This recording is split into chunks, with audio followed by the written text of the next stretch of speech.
All right, I think I'm live. Hello. I haven't been coming in here posting live videos, but I'm going to start about once a week because a lot of people have been waiting and waiting for some of this content, and I have at least 50 topics to discuss. I've been discussing them in another group, and people have been finding it really, really helpful. So I wanted to come in here today and discuss the topic of I just want to eat and drink like normal people. I don't want to have to pay attention to it. Really, really understandable kind of feeling, right? I definitely have had that thought before. Like, I don't want to have to think too hard about this. That's a really natural, understandable kind of feeling. And I just want to break down normal. I'm a psychologist, right? And so the idea of normal and abnormal is something I've studied a lot and have thought a lot about. So even though it's really natural for us to say, I just want to be normal, I want to think about that. I want to help you think about that a little more deeply because that idea may not be serving us. I want to explore why that is. But let's just acknowledge that one of the worst possible feelings is feeling different, like indefinably terribly different. I'm going to share a little of my story because it's been a while since I came in here. And this topic really triggers for me when I was feeling like something is not normal about the way I'm eating and drinking. I was feeling like I'm a pretty healthy eater. I do this pretty well. I'm well read. I've read lots and lots of articles and diet books, etc. I study this stuff. I care about it. I go down the health food aisle and always look for the best alternatives, right? I go into the expensive health food stores and try to buy the farm-raised, meat and eggs and dairy and all those things. Thought I was doing pretty well. But really, by the time I got to my mid-50s, my body was telling me we're not doing well. I had really severe hot flashes.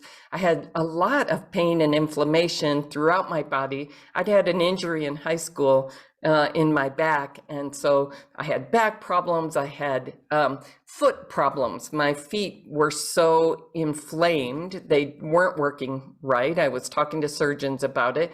And bottom line, I really wasn't able to walk very well for fun and relaxation anymore. And that was heartbreaking to me because just going for a walk in the park across the street from my house was just this simple pleasure that I was already starting to lose. By 55, I could barely walk anymore. I definitely couldn't hike in the mountains. And it makes me want to cry because I remember my whole dream was to be able to be hiking in my 80s, right? My vision of myself in the future was I'm going to be this spry, active, healthy, happy person hiking in the mountains in my 80s. And by my 50s, I already couldn't.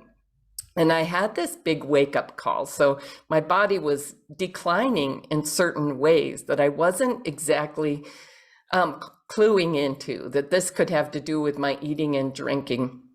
And I left one job and I took a job as a psychologist in a nursing home, in nursing homes. I was going to about 6 different nursing homes as a part-time job. And I had this idea that these are going to be people in their 80s and 90s, the end of their life. I'm going to help them make those transitions and, do what they want to do with what they have left. And what I discovered was they were not in their 80s and 90s. They were in their 60s and 70s. They weren't much older than me. And as I went to the doctor that year and found out I'm pre-diabetic now, I started realizing, you know what, Ginny, if you're honest, you think of yourself as healthy and youthful, but if you're honest, your health is really declining. I had terrible insomnia. Ginny, the truth is you're headed for the nursing home in the next 5 to 10 years if you don't make a change. I was about 60 pounds overweight. That wasn't helpful, right? It was getting, so it hurt my knees to go down the stairs. Just little by little by little, things were declining. My energy was declining. My cognitive functioning, I had this brain fog where I just felt like I was pushing through mush sometimes to try to remember something or try to communicate something. So I really wasn't headed towards hiking in the mountains in my 80s. I was headed toward, in my 60s, I'm going to be in a nursing home, and by my 70s, I'm going to be dead. That was the truth.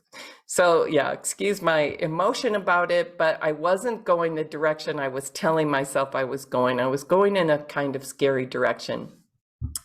And I can tell you, my patients in the nursing home, so many of them were saying, I don't belong here. I have a home, I have a car, I have a life. I want to get out there and do things again. And you need to help me. Can you help me get out of here? So, I wanted to help them. Yes, it would be good if you got out of here and had more life back, more independent choices, etc., right? So I started researching, and what I was discovering is these people are here because of illnesses that relate to our eating and drinking more than anything else. And it makes me emotional because people are losing, like the last 10 years of our lives, we tend to be ill.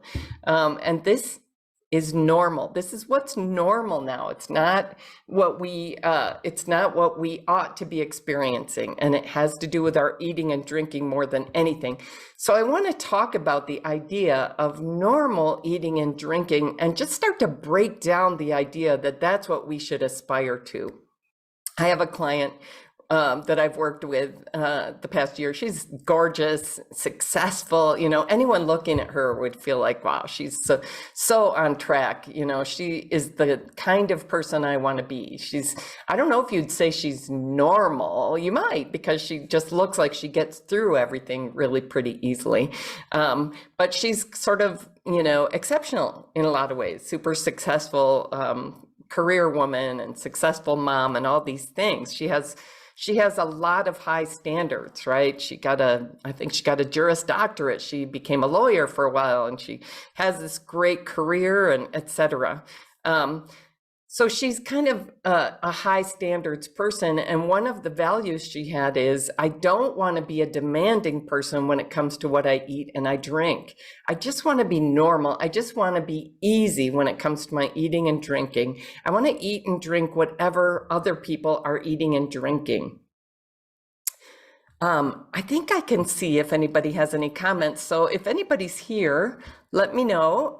We can have some conversation. I didn't really let a lot of people know I was going to be in here. So just in case it didn't work, since I haven't done this for a while. But I'm going to try to do this once a week, just like about a 20 to 30 minute conversation about a topic that could be relevant, could be helpful. One of the very interesting things about my Slender for Good program and why it's so much more successful than other programs. One is the eating approach actually works. And that's so key, right? But another is that this program is created by a psychologist. So we know that just like changing your habits, changing your behaviors, and just like through willpower alone is not a successful approach. 95, 99% of the time, we're not going to be able to succeed by just trying to force ourselves to change our behavior. Like, even if you could discover what's the way of eating that actually works, is actually effective, if I just do that, I'm going to have the healthy body, the slender body that I want to have, and really minimize my risk for cancer, diabetes, and heart disease, the things that are super related to our eating and drinking. Even if you could find the approach that actually works, what I found is women my age, at least, we have a lot of like culture and a lot of mindsets and a lot of lifestyle factors keeping us going in the direction we're going. There's a lot of momentum. One of the things for me is I felt like it was really important to eat and drink the most special, exciting things every day. Every day I was searching for, I was going to restaurants a lot, And I was so often disappointed with the meal I got. You know, would spend a lot of money on the best wine and the best meal, etc. And it just lots of times never lived up to my expectation of how exciting and special it was supposed to be. But that was my priority, and that was my identity, and that's where so much of my money went, is to eating and drinking the most special things. So the puppy's trying to get in. Hopefully the housekeeper will notice and take her outside.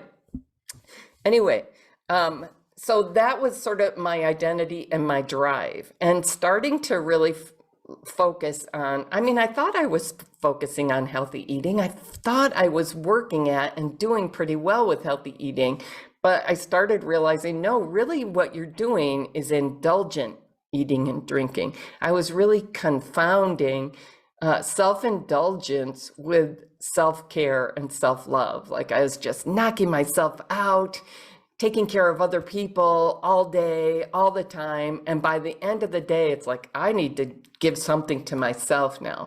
And instead of thinking, I need to give myself what will really actually make me healthy, actually make me feel good, I was thinking, I need to give myself something that feels special and exciting, something really indulgent. So that's what I felt was normal. That's what I felt was good, until I really started looking at this in a more scientific way, really. Finally, I just went directly to the research to see, what does the research say? Because I can tell you, the popular press, most of what you're going to find out there is going to mislead you. It's going to lead you in a direction that's not going to be successful. I sort of started realizing, you know, at this rate, with just looking at what's put out in the popular press and what's the latest tip today and what's the latest diet and what are people saying today, it's going to take me about 200 years to figure it out, right? I don't have 200 years. So I decided, you know what, you're trained as a scientist. Go to the freaking research and find what's actually proven to work for health. What eating actually leads to the best health and the least of these diseases and a healthy weight, because that mattered to me. So anyway, so that's what I finally discovered. And once I discovered it, then I started figuring out, how do I help other women do this? And I discovered it's partly what we're eating. That's the first thing, but it's also mindset and lifestyle that we need to work on. So part of the mindset that we might need to tackle is this idea that I just need to eat like normal people. So what's the problem with this? I was reading an article by a therapist who was saying it's a very common underlying issue that people bring to therapy, that they feel like they're not normal. They're not like everyone else, like they're a bit unacceptable. And this can really easily happen to us coming out of childhood, where anytime we showed emotion, somebody told us to cut it out, you know, quit showing that sensitivity, quit looking sad, quit behaving like you're mad. It's not okay. And so we were often getting messages, it's unacceptable to have any feelings. And our consumer-driven society is giving this idea that you should never have upsetting feelings. If you feel upset in any way, we have something to sell you, something you can eat that will kind of make that feel a little bit better, something you can drink to feel a little bit better, a drug. Like, you should never feel uncomfortable, and if you do, we'll sell you something. This is a really problematic attitude in our society. People are not always going to feel comfortable and at ease and even keel. That's not life. That's not how life works. And so if we get the idea that, you know, unless that I need to be feeling even keel all the time, and if I'm not, I need to eat or drink something or buy something, we want to get suspicious of that norm, that we should never feel uncomfortable. That norm, we should never feel uncomfortable, is not serving us. It's serving people who are selling us something. Does that make sense? So this therapist was talking about, you know, people who feel like, I'm too sensitive. I'm not okay because I'm too sensitive, or I'm not okay because I love the wrong people, or I'm not enough like everyone else, right? I'm unsuccessful in my career. I'm not as successful as other people, or I'm not as happy in my marriage, or I'm not a homeowner, so I'm not acceptable. You know, it's very understandable. Human beings don't want to stand out from the crowd. We want to be accepted by the crowd. That is a very natural drive, but we want to watch it because we can go too far, right? With wanting to be normal. So the therapist, I have this quote here, the normal people seem to go about their business. They find relationships, they find great jobs, they find great houses without apparent struggle, without questioning themselves, without wondering, am I okay? They always seem like they're on an even keel. You know, social media has made this worse, right? So people are looking at, wow, that, you know, everybody's having a birthday every day. Or getting married or having an anniversary every day and some kind of beautiful meal. It's like every day other people are happy and I'm struggling today. So this idea of what's normal is really misleading us in so many ways. Can't see if anybody's with me. If anybody's with me and they're commenting and I'm not seeing it, I apologize. I'm not seeing it. All right, it says I can do live chat or I can click on live chat. But what I do know is I can respond to comments. So I'd love to hear if anyone's here and hear your comments. All right, so, oh, hi, Sam, good to see you. Thanks for saying hello. Yay, she knows how to do this. All right, so it can even feel dangerous to feel different from other people, like the primitive part of our brain that still kind of thinks saber-toothed tigers could be coming over the ridge at any moment, knows it's not good to stand out as different, right? If you watch those wildlife shows, the panthers and the lions, etc., are always looking for the antelope that's separated from the group, that's old and slow, or that's small and weak. They're always looking for anyone that stands out as different that they can isolate and kill and eat, right? So there is a really primitive part of us that says it could be dangerous if I'm not like others, if I'm not normal. But so I want to give you some other ways to think about normal. I want you to kind of get a little space between your logical brain that's trying to make the best choices for your life and your primitive brain that's saying, just do what you've been doing and quit thinking about it so hard. Like, just eat the thing, drink the thing, don't worry about it. Just do what's normal and natural. Hey, Allie. Oh, good. I'm glad to see you here. All right. So normal, if you're trained the way I am, it's a statistical concept, right? There's the outliers over here who are extra tall, for example, and the outliers over here who are extra short. And there's this bell curve where most people fall in the 80% range, right? That's what we refer to as normal. When we're diagnosing somebody as having depression or anxiety or one of those kinds of mental disorders in the DSM, the Diagnostic and Statistical Manual, we're looking for, is it an unusual set of behaviors? But even more, we're looking for, is it causing problems in their life, right? So everybody has some kinds of anxiety. Everybody has sadness, depressed moods sometimes. But before we diagnose it, we're going to ask ourselves, is it to a severity level or a frequency level that it's interfering with your life? That's one of our primary ways of diagnosing. Is this normal or is this outside of normal? And in that case, we're not just asking statistically, is it normal? We're asking, is it something that would benefit from getting some help? So, but if we think of normal as there's what most people are doing, that's normal. Let's question whether that's what we want to be doing, right? Is it something we want to aspire to? So one thing about eating is in North America now, what's normal is causing illness and overweight, right? So in my post, I shared a picture of people on the beach in 1960, when most people were not overweight or obese.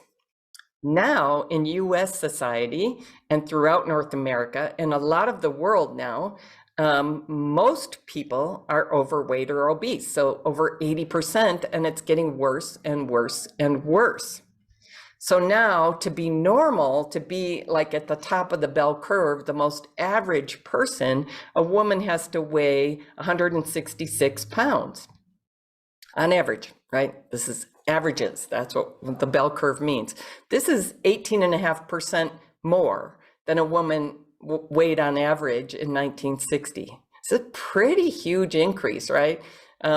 It wouldn't mean that much to us if weights were up and down a pound or two here and there. It's not like that. It's climbing, climbing, climbing, climbing steeply, right? And this is on average, 26 pounds more than a person in 1960. For me, it became precipitous after perimenopause, right? I was able to maintain a healthy weight, felt good to me, looked good until perimenopause. And then it's like weight gain and weight gain and weight gain, which got worse and worse and worse, right? So by the time I found a way to tackle this, I was 60 pounds overweight. And it was really, really uncomfortable. My size didn't feel comfortable. I was in a size 16, 18. I would see other women who looked good at that size. I never could find a way to look good at that size or feel good. I woke up in the morning feeling upset about my weight. Like, there's too much weight here. There's too much fat here. This doesn't seem right. Like, what the heck is happening to me? I also was getting hungrier and hungrier and hungrier. And so what's normal now, I'm going to talk a little bit about how we're eating that's now normal, that's common, that we may not want to aspire to. But this weight gain is part of why we don't want to aspire to it. It's not healthy for us, right? There's a lot of research showing a higher BMI as you get into, especially obese, which I was into obese.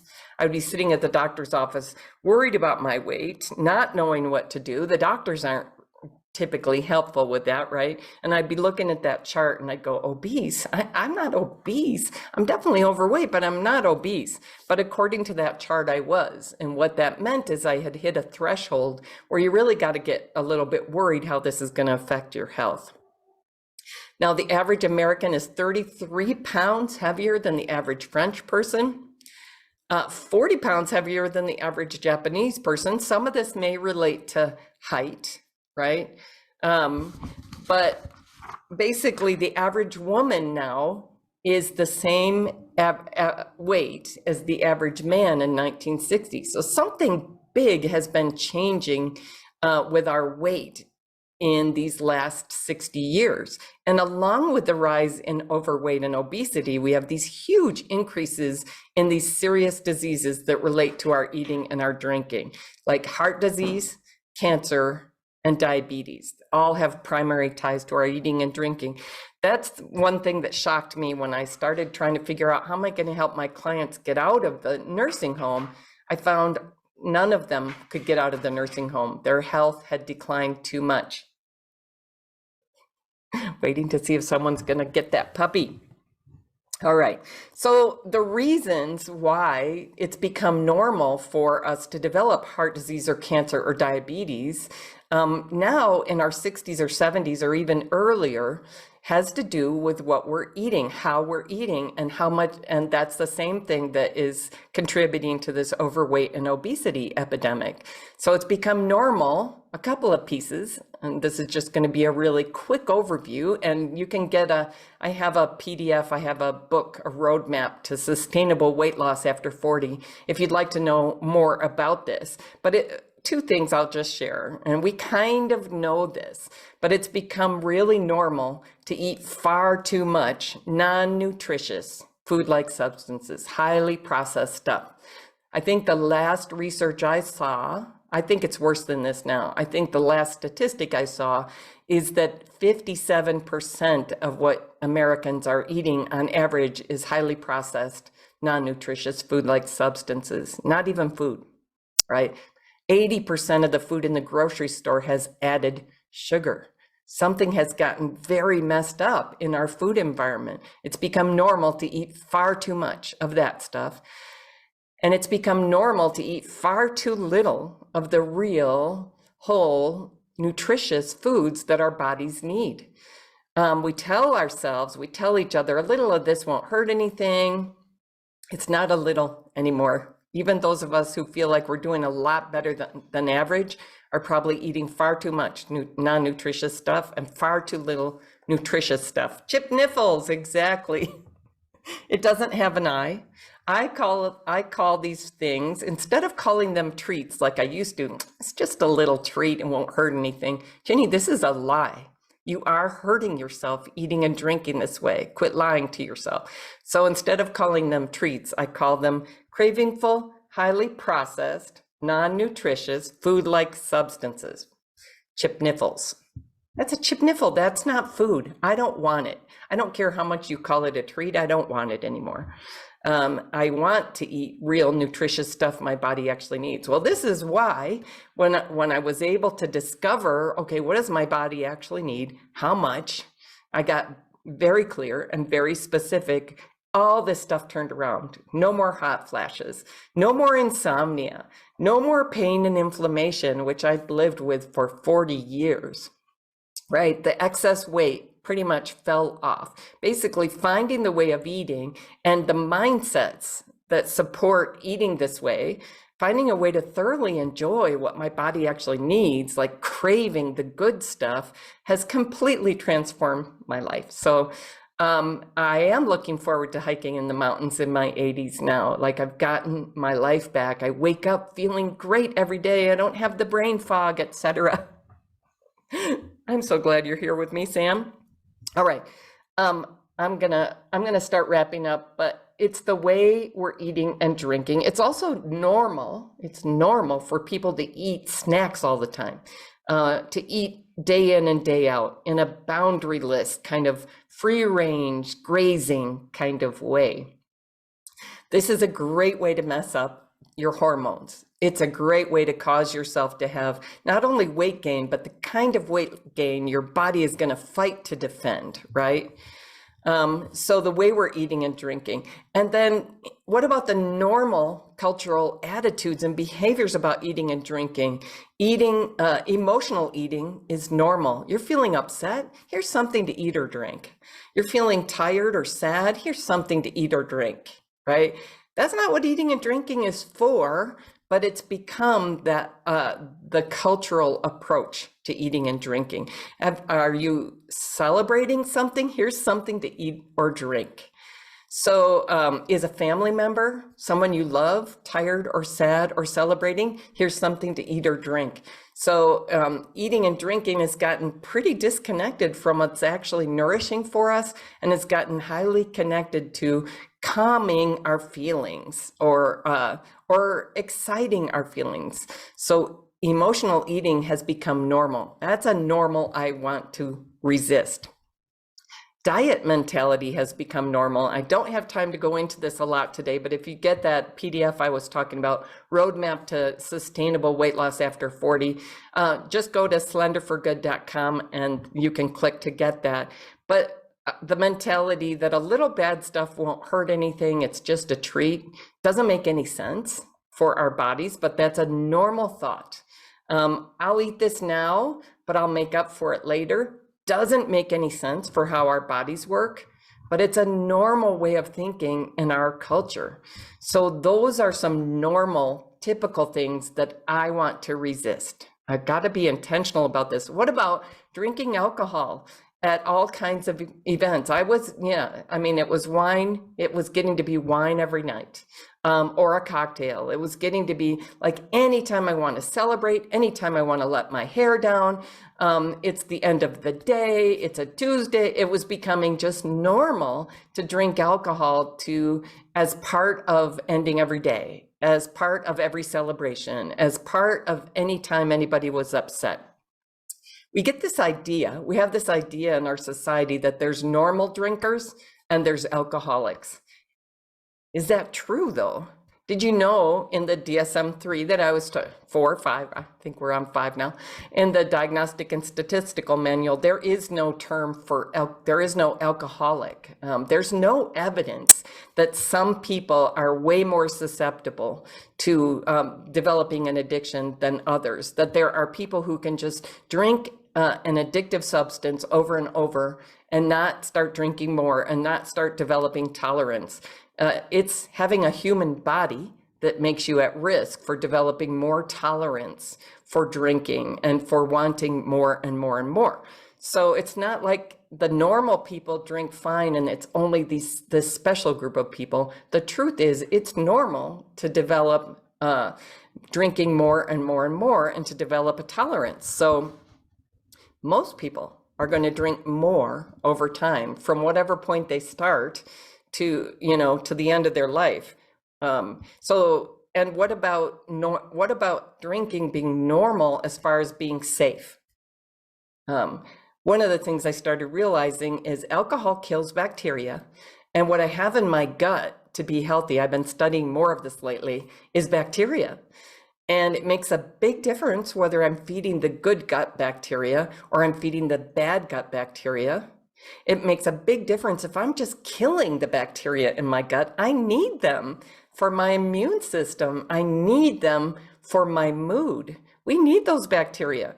So we can say it's normal to have one drink, but even one drink is killing bacteria in your gut. So is it safe? Is it healthy? Is it beneficial? I've concluded no. Everyone's going to have to decide. What about, so for your immune system, what about for your organs? Your liver starts to ramp up and cope with alcohol every time you drink. Your kidneys have to cope with it. They start flushing certain hormones through your system, certain chemicals through your system to counteract the toxic effects of alcohol. So, so I don't think it's helpful. It's kind of, your body is only coping with alcohol because it's so toxic. So it's not fighting cancer that day, the day that I drink. So we know that there's no safe amount of alcohol when it comes to cancer risk. Finally, the American Cancer Society has acknowledged this. So what's normal may not be what I want. It may be like resigning myself to those 10 years of sickness and at the end of my life, right? So I've studied normal and abnormal. I've studied how people change their behaviors in great depth, right? I've helped hundreds of people over my career with changing their habits and changing mindsets to live the life they want to live. The average woman my age can expect to spend the last 10 years of her life sick now because of the normal way people are eating and drinking, taking more and more medications, losing lots of function, dropping out of life more and more way too soon. It makes me very upset that this is what's considered normal, right? I've studied how we can capitalize on momentum. As I started eating more and more nutritious foods, it took on a momentum. I started craving those foods. My body started showing me, this is good. I can think again. I'm not having hot flashes. I'm sleeping better. And I can build that momentum. As soon as I say, I want to be like other people, I want to be normal, I'm more likely to be declining into entropy. That's what happens when we're not intentional. Yes, dopamine hits.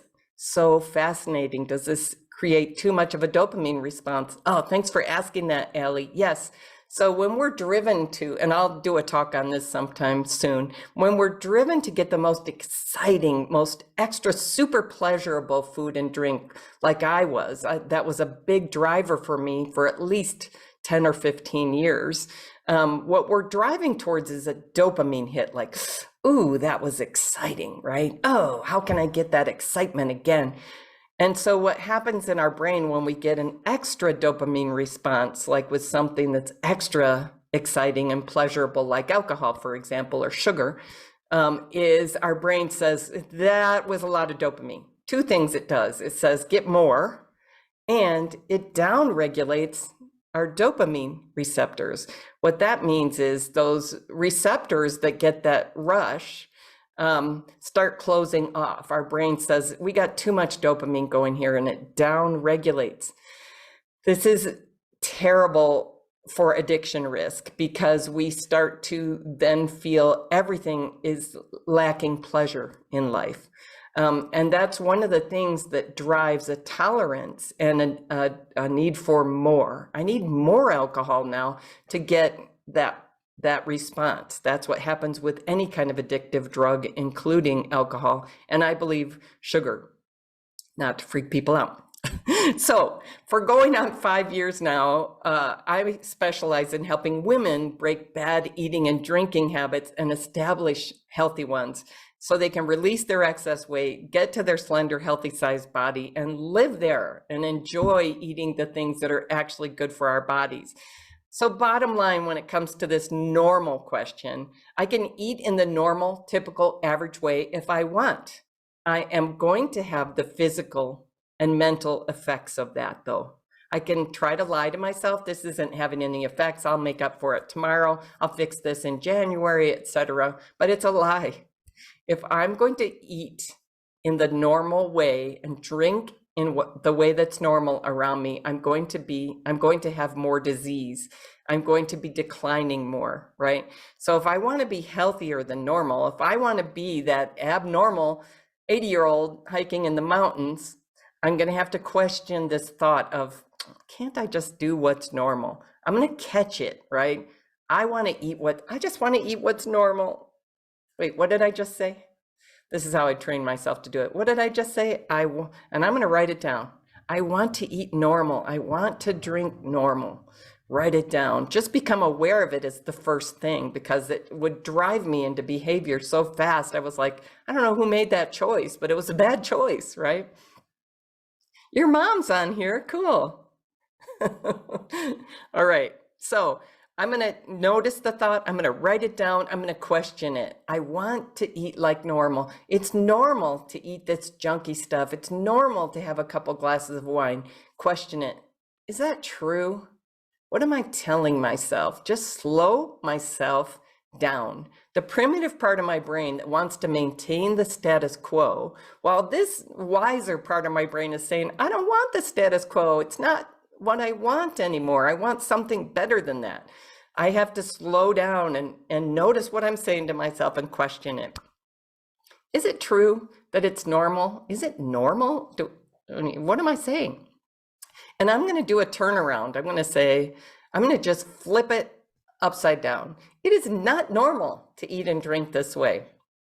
If I look at what's happening around me right now, this may look normal, but if I look at throughout human history, how people have eaten, this is not normal. It's odd and unhealthy, and it is serving the profit motives of people selling us food and drink. It is not serving us.